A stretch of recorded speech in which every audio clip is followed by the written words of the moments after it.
구약 창세기 32장. 목사님 마이크 에코 있어요.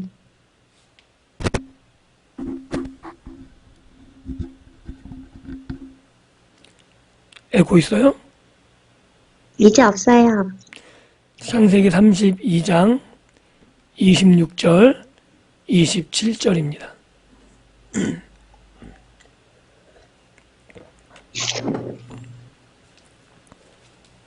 구약 창세기 32장 26절 27절 제가 봉독합니다. 그가 이르되 날이 세려하니 나로 가게 하라. 야곱이 이르되 당신이 내게 축복하지 아니하면 가게 하지 아니하겠나이다. 그 사람이 그에게 이르되 내 이름이 무엇이냐? 그가 이르되 야곱이니이다. 아멘. 말씀 앞에 잠시 기도합니다. 하나님 감사합니다. 2022년도 새해 첫 주일 우리 온 가족을 모여서 하나님 앞에 예배합니다. 하나님 우리의 평생을 주 앞에 예배하며 헌신하는 자로 살게 하시고 또한 말씀을 통해서 우리를 날마다 새롭게 하여 주옵소서.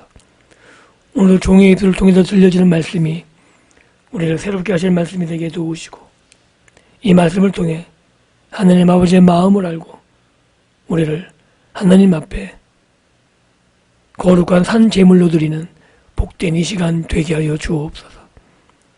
우리를 깨닫게 하시고 날마다 새롭게 하시는 예수 그리스도 이름으로 기도하옵나이다. 아멘. 오늘은 우리가 읽은 본문 말씀을 가지고 내 이름이 무엇이냐, 내 이름이 무엇이냐 라는 제목으로 말씀을 나누고 함께 은혜 받기를 원합니다. 각 사람마다 이름이란 게 있죠. 이름은 그 사람을 대표하는 특성, 정체성이라고 말할 수 있는 거죠. 그래서 부모가 그 사람의 이름을 지을 때는 그 사람이 앞으로 이런 사람이 되기를 원하는 소망을 담아 표현하기도 하고 유럽에서는 조상들의 이름 중에서 가장 유명하거나 가장 의미 있는 이름을 담아서 자녀들에게 그 이름을 물려주기도 합니다. 그래서 그 사람의 이름을 보고 그 사람의 됨됨이를 파악하기도 하고 또는 그 사람의 이름과 전혀 맞지 않는 사람을 보면 이름값도 못한다 라는 말도 사용하기도 합니다. 성경에서도 이름이 등장하죠. 그런데 성경에서의 이름은 오늘날 우리가 우리의 삶의 의미를 담고 있는 이름보다 좀 더 강력하게 사용되기도 합니다. 왜냐하면 실제적으로 성경에서의 이름은 그 사람의 정체성을 나타내는 중요한 수단으로 사용되고 있기 때문에 그렇습니다. 그래서 하나님의 선지자들 같은 경우는 대부분 하나님이 들어간 그리고 하나님의 열망을 표현한 이름을 자기 이름에 표현하기도 하죠. 다니엘, 이사야, 하나님은 나의 구원이시다. 이런 식으로 다 하나님과 연관되어서 자신의 이름을 표현하고 또한 그런 의미를 가지고 선지 사역을 감당하기도 합니다. 오늘 우리가 읽은 본문에서 이름이 하나 등장합니다. 그 이름은 야곱이란 이름이죠. 이 이름의 뜻은 발 뒤꿈치를 잡은 자라는 의미예요. 왜냐하면 야곱이 태어날 때 에서의 발 뒤꿈치를 잡고 태어났죠. 에서를 이기려고 시도했던 태어나면서부터 그런 욕망을 갖고 있었던 것이 야곱이라고 성경은 말합니다.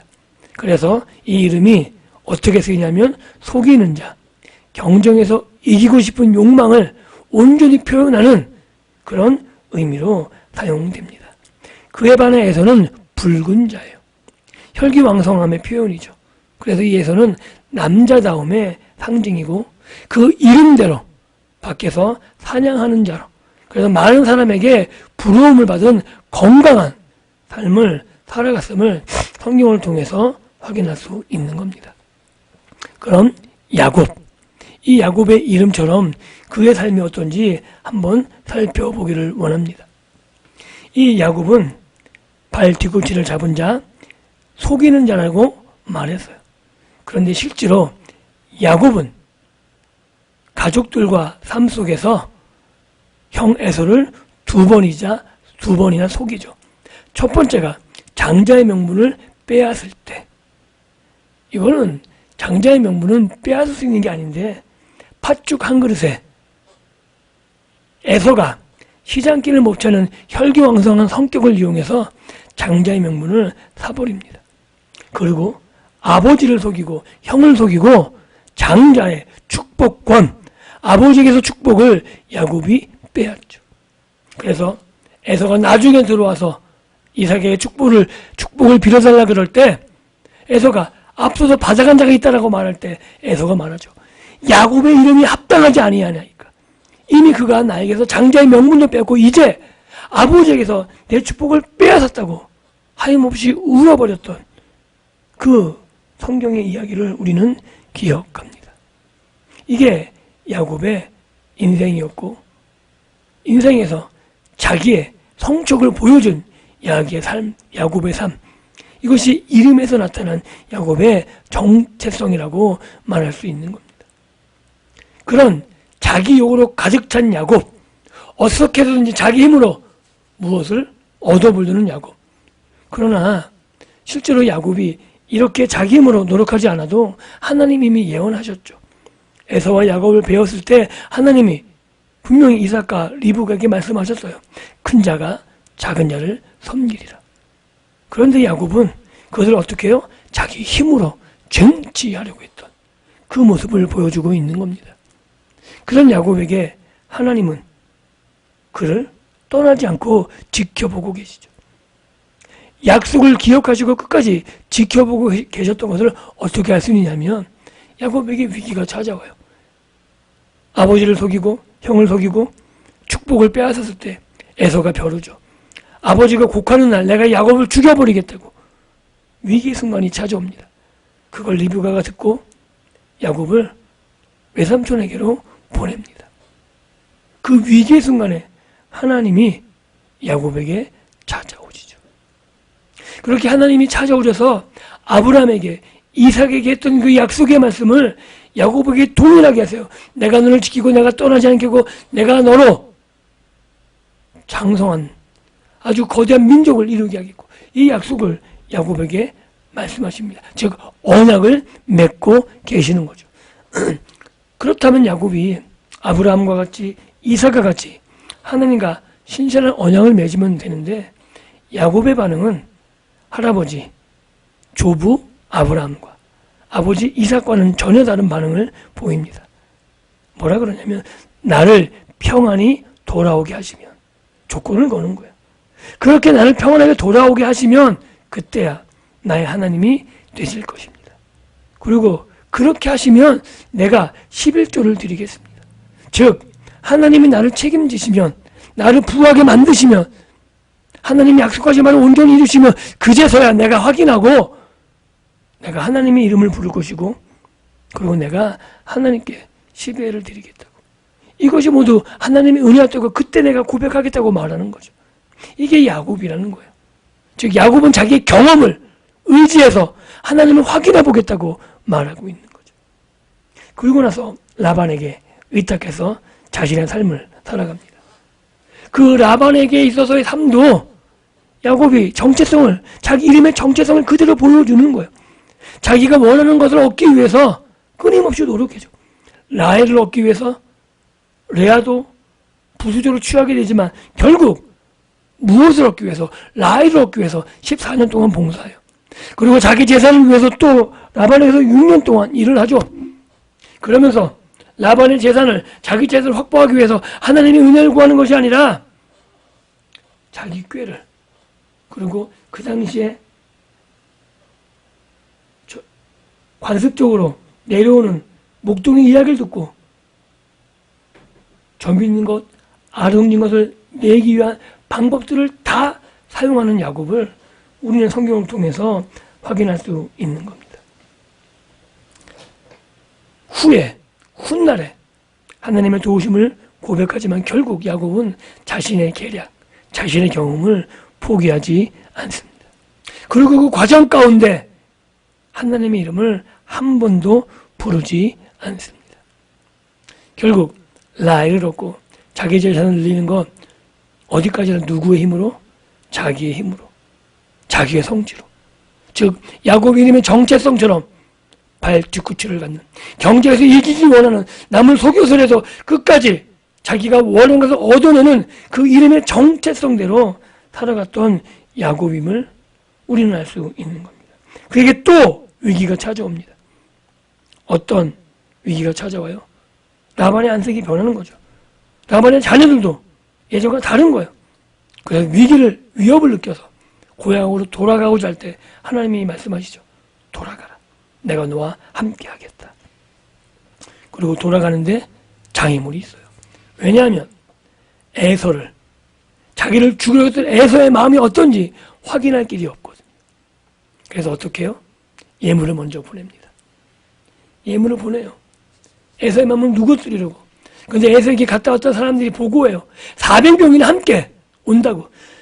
야, 이제 걱정이 되는 거죠. 에서가 나를 죽일 텐데 어떡하냐. 그래서 어떻게 해요? 재산을 반으로 나누고, 부인도 반으로 나누고, 자리를 반으로 나누고. 그래서 어떻게 해요?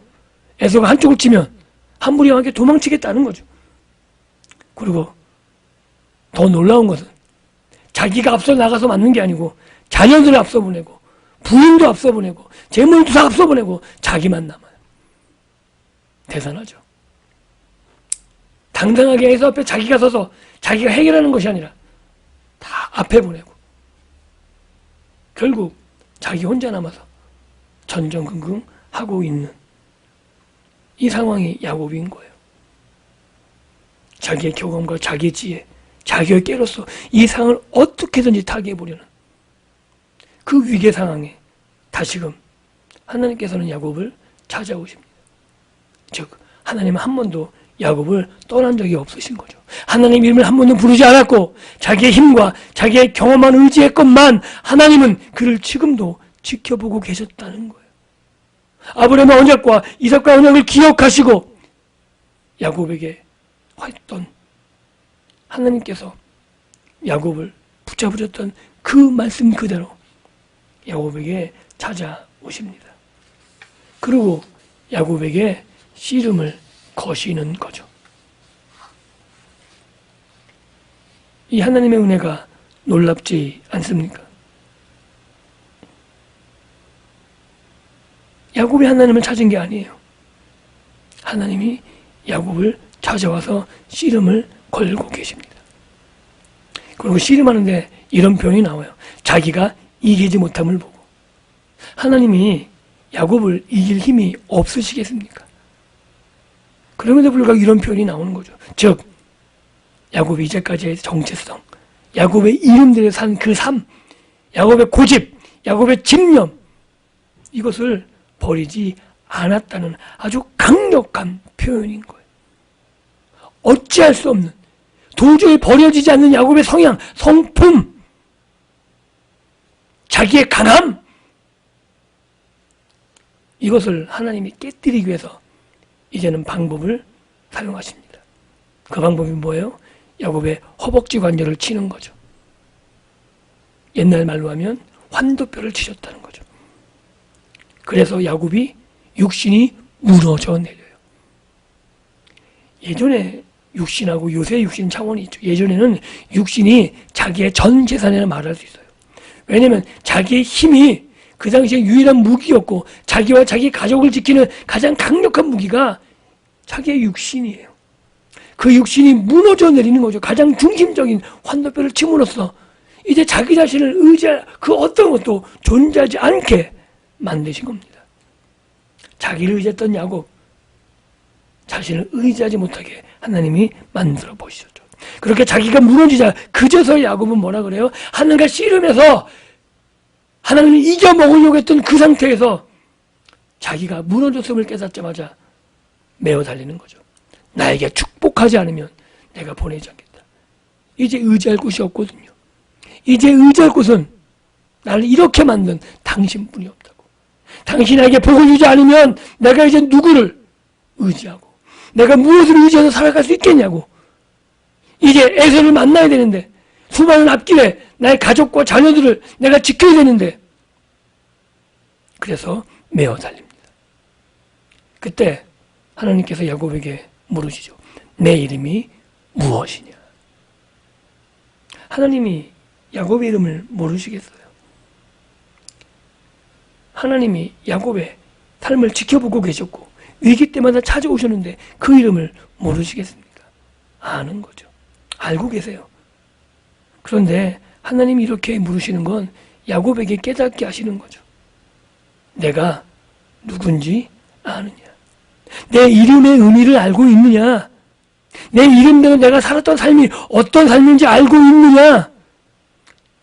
야곱은 자기 이름으로 자신의 이름을 고백한 적이 한 번도 없습니다.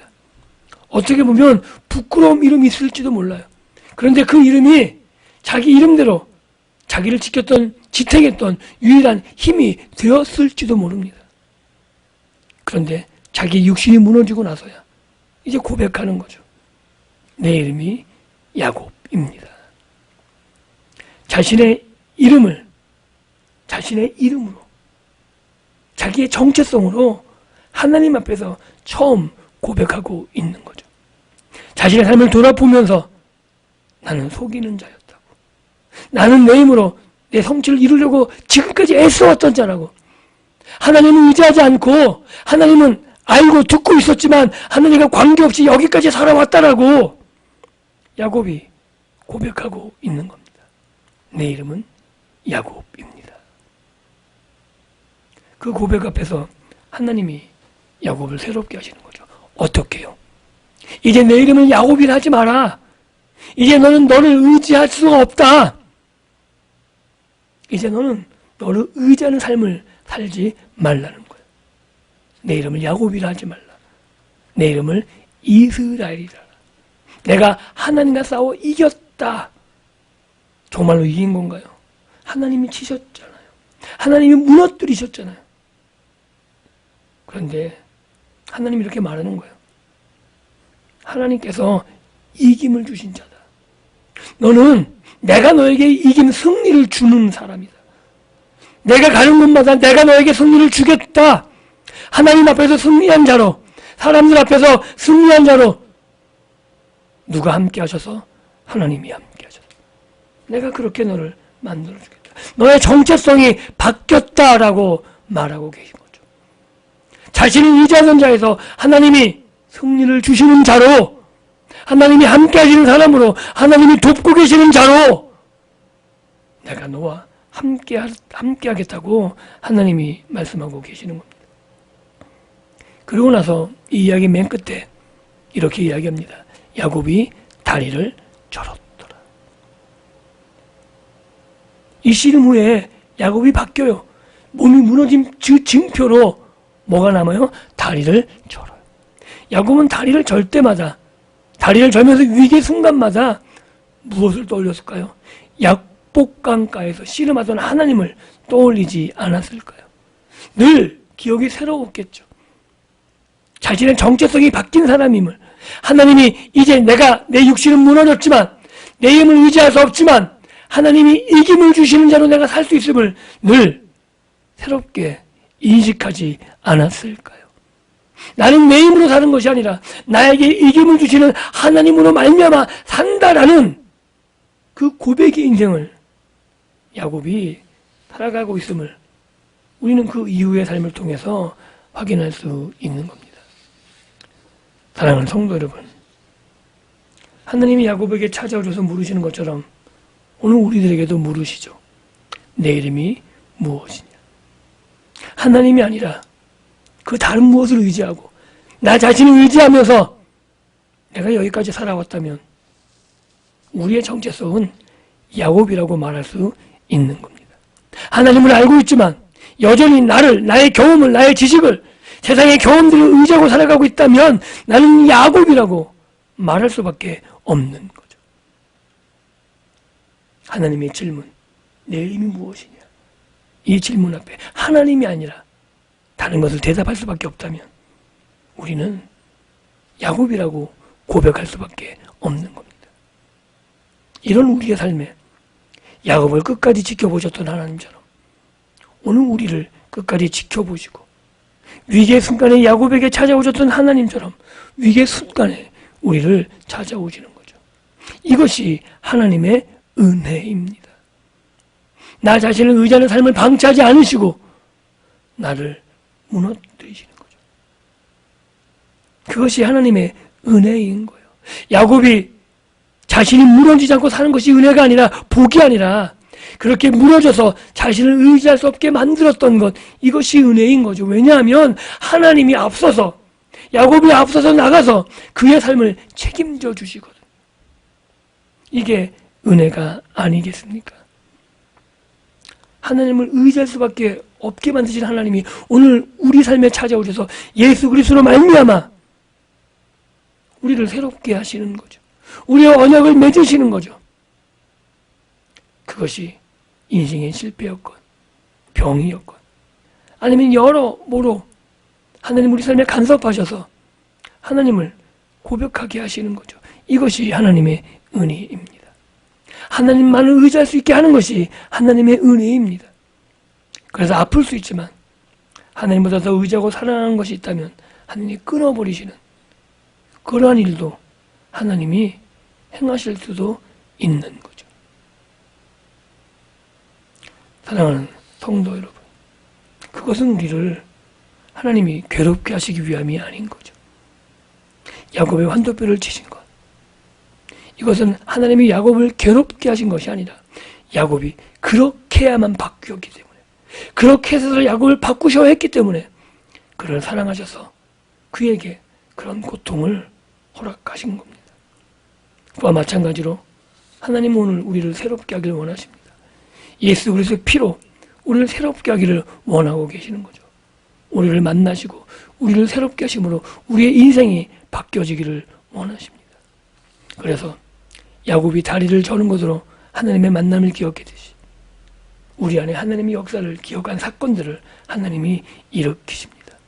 그 사건들을 통해서 나를 만나신 하나님을 기억하고 늘 새로움 속에서 하나님의 은혜가 날마다 새롭게 다가오는 그 고백을 우리가 할 수 있게 하시는 겁니다. 그래서 우리는 하나님이 나를 만나신 그 순간들을 잊어버려서는 안 되는 거죠. 기억해야 됩니다. 그럴 때 나를 지켜보시는 하나님을 우리는 고백할 수 있는 겁니다. 그리고 매 순간, 위기의 순간마다 찾아오시는 하나님을 우리가 의지할 수 있는 거죠. 그리고 나의 정체성을 바꾸어 새롭게 하시는 하나님, 그리스도와 연합을 통해서 이제 내가 내 힘으로 내 의지로 살아가는 것이 아니라 내 안에 계신 예수 그리스도로 말미암아 사는 삶을 살아감을 고백하게 하시는 겁니다. 그리고 야곱이 그의 인생을 통해서 이제 계속 고백하죠. 하나님이 이렇게 하셨다고. 하나님이 나를 여기까지 인도하셨더라고. 그와 마찬가지로 이제는 우리가 예수 그리스도와 맺은 그 언약, 하나님이 우리를 새롭게 하신 그 삶을 하나님이 기대하시는 겁니다. 예수 안에서 예수와 연합된 자로서 우리에게 새로운 삶을 기대하고 계시죠.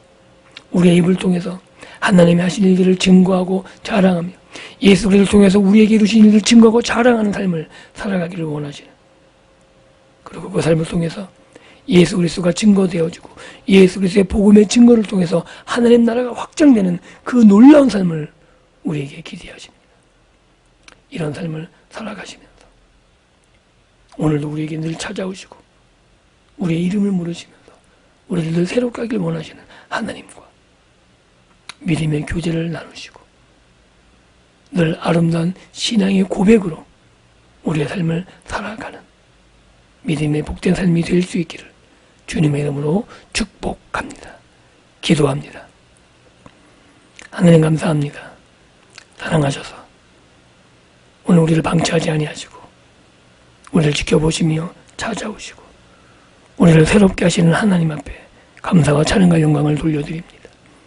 우리가 예수 그리스도 안에서 새롭게 됨을 잊지 않게 하시고 우리를 새롭게 하신 그 은혜로 우리가 이 땅을 살아가게 하여 주옵소서. 2022년도도 하나님과 동행하는 삶이 되게 도와주시고 우리에게 승리를 주시는 하나님, 나를 의지하지 않고 하나님을 의지할 때 우리에게 승리를 주시는 하나님으로 하나님의 이름을 증거하며 살아가는 우리가 되게 도우시고, 사람 앞에서 두려움에 떠오는 것이 아니라 우리에게 이김을 주시는 하나님의 이름을 믿고 당당하게 세상을 맞서 싸우는 신앙의 삶이 되게 하여 주옵소서. 감사드리며 예수님 이름으로 기도하옵나이다. 아멘.